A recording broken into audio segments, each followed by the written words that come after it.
All right, this is the last part in a series of videos on what holistic education is or might be, what holistic learning theory is or might be. But it's based on the principle, and this principle is based in research, that the most important variable in determining the quality of education is not the computers, is not the curriculum, it is the teacher. You are the most important variable in determining the quality of education, the amount of learning that your students receive. As well, teaching and preparing to teach is much of an inward journey as it is learning external things. You have to discover who you are, your strengths, your limitations, what brings you joy, what brings you sorrow. You will be bringing this into your classroom. You have to also be what Carl Rogers says, your authentic self. You're not playing the role of the teacher. You're not creating external behaviors.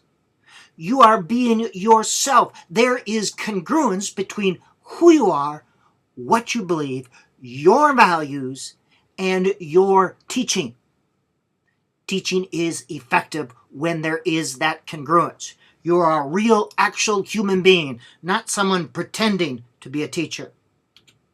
So, yourself, and that should be your, not you, our, yourself is important, that you bring yourself fully and authentically into your classroom. This is yourself in terms of capital S, that actual part of you, that organizing principle, but it is yourself in your authentic self, who you are.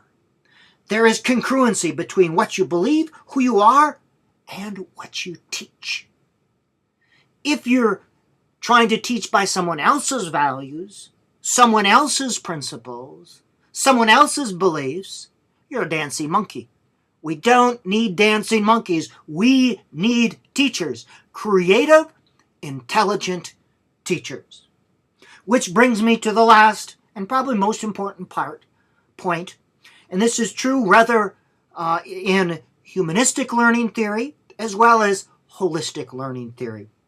Carl Rogers says this: teaching starts with a relationship.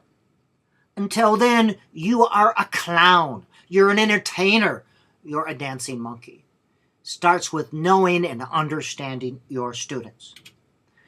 These are some basic ideas on what holistic education is or might be, what holistic learning theory is or might be.